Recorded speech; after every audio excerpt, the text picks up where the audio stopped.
구약 역사서 읽기 사무엘서 시작하겠습니다. 오늘은 사무엘 이야기를 주로 나누도록 하겠습니다. 사무엘서는 사무엘의 탄생 이야기로부터 시작합니다. 한나가 아이를 갖지 못해서 실로에서 눈물로 통곡하게 돼요. 사무엘상 1장 11절에 보면서 이 한나가 아이를 갖기 위해서 눈물을 흘리다가 아이를 낳으면 여호와께 드리겠다라고 기도하며 서원합니다. 이를 제사장인 엘리가 보게 되는 거죠. 그리고 그 서원대로 될 거다 이렇게 말하죠. 그렇게 구했던 아이가 태어납니다. 그리고 그 이름을 하나님께 구하였다라는 의미로 사무엘이라고 짓는 것이죠. 그리고 아이가 졌을 때니까 그 엄마 한나는 서원했던 대로 제사장 엘리에게 사무엘을 맡깁니다. 그런데 그 당시에 실로는요, 광야에서 하나님이 임재하던 그 성막이 있던 곳이에요. 그러니까 이 실로에 하나님의 성막이 있고 그곳에서 제사를 드렸던 거죠. 그 사무엘은 그곳에서 자라고 있습니다.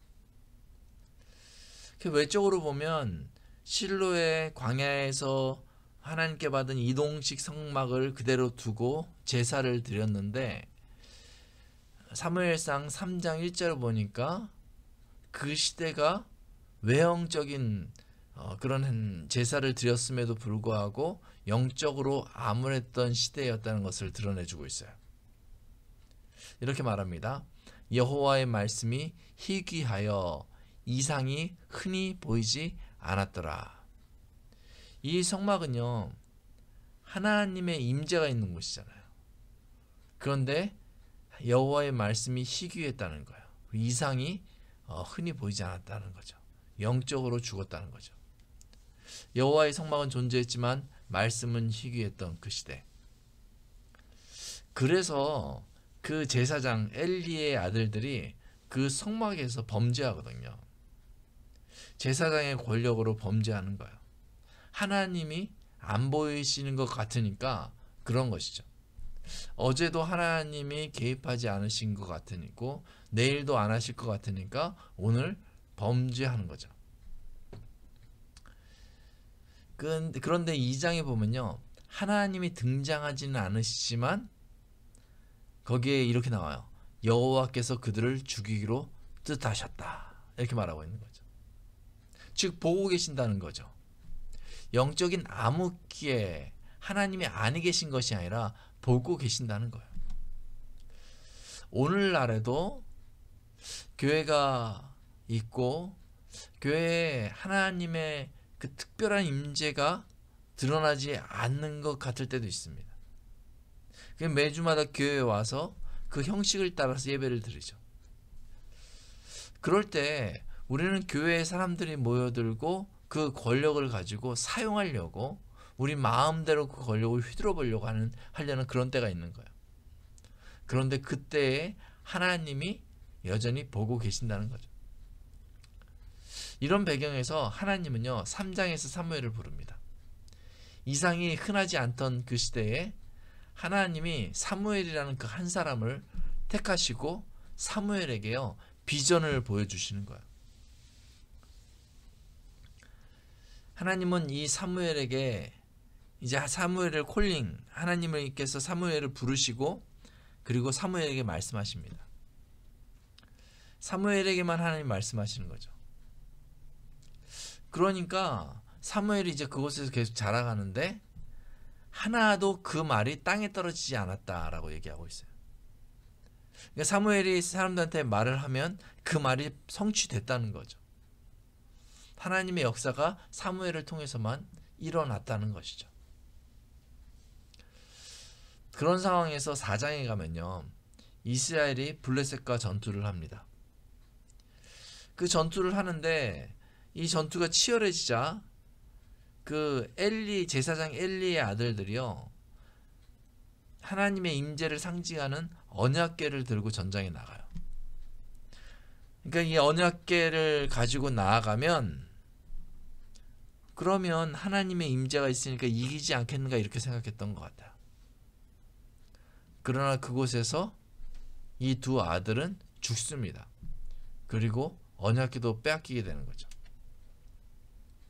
그 소식을 들은 아버지 엘리도 충격을 받아서 의자에서 자빠져 목이 부러져 죽어요. 그리고 그 아들의 아내도 해산을 하다가 죽어요. 그 아이의 이름, 태어난 아이의 이름이요, 이가봇인데요, 영광이 없다라는 뜻이죠. 이스라엘의 상황을 분명히 보여주고 있는 거예요. 이게 언약궤를 빼앗겼기 때문에 영광이 없다라고 말할 수 있지만, 사실은 그 이전부터 하나님 앞에서 범죄하던 이스라엘에게 하나님의 임재가 없다, 하나님의 영광이 없다라는 것을 상징하고 있는 표현이기도 하죠. 성막에서 범죄하던 엘리의 아들들에 대해서 하나님이 작정하신 대로 그들은 모두 죽고 만 것이죠. 참 아이러니한 게요, 이들이 블레셋을 무찌르려고 언약궤를 가지고 나왔을 때는 이 언약궤가 아무런 힘을 발휘하지 못합니다. 그런데 이 언약궤가 블레셋의 손에 넘어갔을 때, 이 언약궤와 관련된 사람들이 아무도 없을 그때에 이 언약궤가 힘을 발휘해요. 블레셋에서 힘을 발휘하고 그 언약궤의 그 힘 때문에 오히려 블레셋 사람들이 두려워하여 언약궤를 다시 이스라엘에게 돌려주게 되는 것이죠. 이것은 뭘 얘기할까요? 하나님은요, 사람에 의해 조종당하시는 분이 아니라는 거예요. 그냥 사람이 이리로 와서 이것 좀 해주십시오 라고 해서 조종당하시는 분이 아니시죠. 하나님은요, 그 정하신 뜻대로 행하시는 분인 것이죠. 이런 배경 속에서 사무엘이 이스라엘을 다스리기 시작합니다. 미스바에서 사무엘의 제사를 드릴 때 블레셋이 쳐들어왔어요. 지금까지는 블레셋과의 전투에서 하나님이 개입하지 않으셨어요. 그런데 이제는 사무엘, 하나님이 택한 그 사무엘을 블레셋이 치자 하나님이 개입하세요. 그래서 큰 우레를 발하시고 블레셋을 무찌릅니다. 그래서 에벤에셀이라고 말하죠. 도우시는 하나님을 사무엘이 선포하면서 새 시대를 열게 된 것입니다. 사무엘이 그 시대의 중심에 있습니다. 이제 사무엘이 다스리면서 이제 하나님이 등장하시는 거죠. 하나님이 사무엘과 함께 하시는 것이죠. 그래서 사무엘은요, 그렇게 이스라엘을 잘 다스렸던 것 같아요. 그런데 8장에 보면 이렇게 시작해요. 사무엘이 늙음에, 이렇게 시작합니다. 사무엘이 어떻게 이스라엘을 잘 다스렸는지에 대한 설명은 별로 없습니다. 근데 큰 이슈가 없었기 때문에 더 설명하지 않았을지 모르죠. 근데 쑥 넘어가서 사무엘이 늙음에라고 얘기하고 있어요. 그러니까 이 사무엘상의 포커스는요, 그 다음에 있다는 것이죠. 사무엘이 늙자 이스라엘은요, 사사시대에 그랬던 것처럼 왕을 요구합니다. 사무엘상 8장 7절에 보니까 사사기부터 이어져 왔던 왕에 대한 논의를 하나님의 입장에서 정리해주고 있어요. 왕을 요구하는 이스라엘 백성들의 이야기를 듣고 하나님이 이렇게 말씀하시는 거예요. 백성이 내게 한 말을 다 들으라. 그들이 너를 버림이 아니요 나를 버려 자기들의 왕이 되지 못하게 함이니라. 이렇게 말하고 있는 것이죠. 하나님이 버림받는다는 것을 하나님이 알고 계신다는 거예요. 하나님은 사무엘에게 왕의 제도가 백성들을 어떻게 고통스럽게 하는지 설명하게 합니다. 사무엘이 그 백성들에게 왕의 제도를 설명하고 있는데 백성들은 사무엘의 말 듣기를 아예 거부합니다. 그리고 오로지 왕을 달라는 거예요. 8장 20절에 보면 왕을 구하는 이스라엘의 입장이 기록되어져 있습니다. 우리도 열방과 같이 되어 우리 왕이 우리를 다스리며 우리 앞에 나가서 우리의 싸움을 싸워야 할 것이니이다. 지금 이스라엘 입장은요, 자신들의 행위가 하나님을 버린다는 것에 대해서는 전혀 생각하지 않는 거예요. 오로지 눈에 보이는 인간 왕이 필요하다고 강조하는 것이죠. 왕은 적어도 눈에 보여야 한다는 것이죠. 하나님은 사무엘에게 저들의 말대로 왕을 세우라 허락하시죠. 그렇게 왕이 세워집니다. 왕을 세우기로 작정합니다. 왕이 세워지기 때문에요, 이 사무엘은 마지막 사사라고 불리는 거예요. 그리고 사무엘은 제사장 엘리의 역할을 대신 맡았기 때문에 제사장이라고도 하고요. 왕의 시대에 하나님의 말씀을 대언하는 선지자의 역할을 맡기도 한 것이죠. 이스라엘 백성은 이제 모든 주권을 왕에게 맡깁니다.